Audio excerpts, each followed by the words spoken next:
right now, I don't know if I should talk to Ann Coulter. I'm worried that I'm going to get indicted or something because based on what I'm reading in mainstream media, Ann, you are an accomplice to mass murder because you have inspired people to kill innocent people in a Walmart down in El Paso. Yes. Yeah. I don't know how you live with yourself sometimes, Ann Coulter. The New York Times really has got to die. There is no hope for them. And yes, this was the latest example. Anyone who was anti-illegal immigration apparently inspired the El Paso shooter. But no, I mean, I won't. It's sort of silly, and it's quite obviously on its own terms, and it's easy enough to take things from his manifesto that sound like the New York Times. Right. Besides the fact that you had the Elizabeth Warren supporter committing a mass shooting within hours of the one in El Paso. But instead of the tit for tat, where does this El Paso shooter, Patrick Crusius, get his ideas about ethnic chauvinism, bragging about your ethnic group, and demanding territory? Texas, this belongs to my ethnic group. He's protecting Texas from the Hispanic invasion.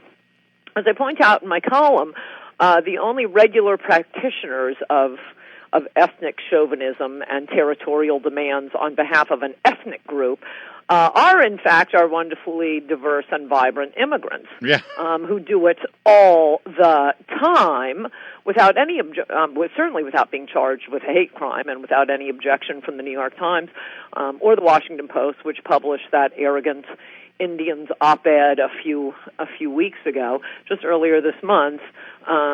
Yes, I'm an uppity immigrant. Don't ask me to be, quote, grateful. Yeah. And he's an Indian. Of course, he's a college professor. I assume that goes without saying. Going on and on about, how cool he and his relatives are. His uncles, and they all demand to live here by manifest destiny, and the U.S. was horrible to their countries and horrible to the countries of Rashida Tlaib and Ilhan Omar. So they demand to take over the United States. And it's territorial demand. Yeah, it's all immigrants. If any American ever talks the way immigrants do, well, if they do, they end up like the El Paso shooter. It's funny because, Ann, you're so great at what you do, and you often use, you take absurd leftist arguments and you turn them on their head and you make an example of it. So it's easy to hear what you're saying right now and think, oh, well, there's Ann, really pushing these to the limits. But this is a real legitimate things that they call this thing Aztlan. They are Aztlan. I don't know. Wasn't this? Oh, that's the Mexicans, right? Yeah. They claim they, not they. Again, professors. Right. But it's a big movement across college. They campuses. literally think that this land is theirs. And they claim that they own the Southwest. It's the Reconquista movement to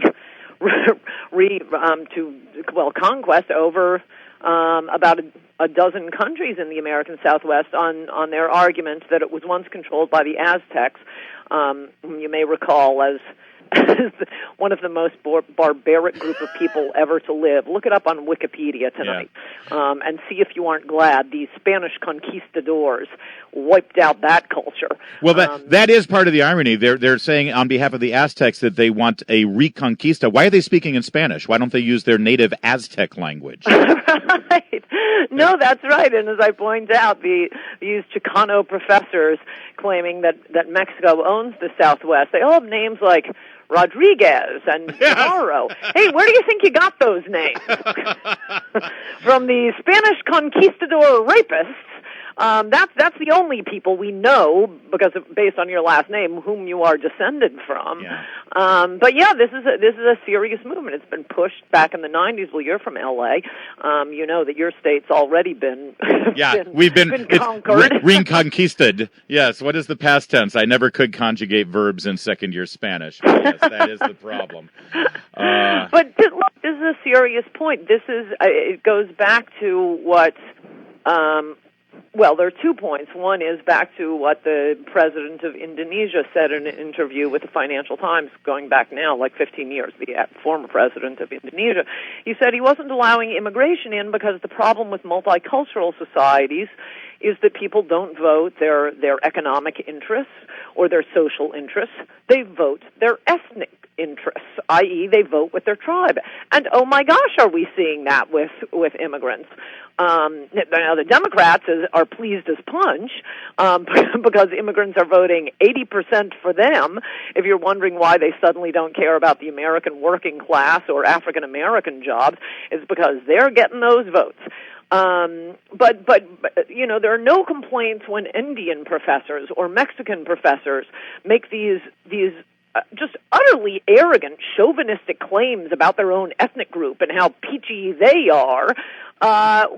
When that's reflected in the El Paso manifesto, it's white supremacism. Well, how about Indian supremacism and Mexican supremacism? Either this is a bad thing, as I think it is, to be constantly thinking about the world in terms of your ethnic group and what color you are. I think it's a bad thing. Apparently the New York Times doesn't. Apparently the Washington Post doesn't, because they publish these articles, because they praise these activists. Apparently our universities don't, because they employ these lunatics. I was hesitant to talk to you, Ann Coulter, because, I sometimes worry that I'm going to get into trouble because I'm connected with such a volatile personality.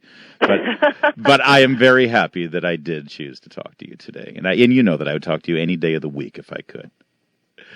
The only people who get in trouble are the ones who are not good for the left. You will notice there are certain conservatives who never seem to say anything wrong. Oh, no, keep them on TV. Yeah, we'll leave it at that. Yeah, that's helping our side. We do know exactly who you're talking about. Ann, thanks so much for talking to us today. Good to talk thanks to you, for joining Larry. us. Bye-bye. Looking forward to talking to you next week. That's AnnCoulter.com. And yes, we just summarized her latest column, and it's very important, as she has been blamed for the El Paso shooting, that the president has been blamed. I have been blamed. And let's face it, you have been blamed for the mass murder in El Paso. Ann Coulter bothered to read the manifesto, actually saw what it said, and you got to read her column. Put it on your Facebook page, too. It's important. It's 4:15 now, WMAL traffic and weather. Every 10 minutes, first on the fives. Here's Ed Rodriguez. I was just joking. I'm never hesitant to talk to her.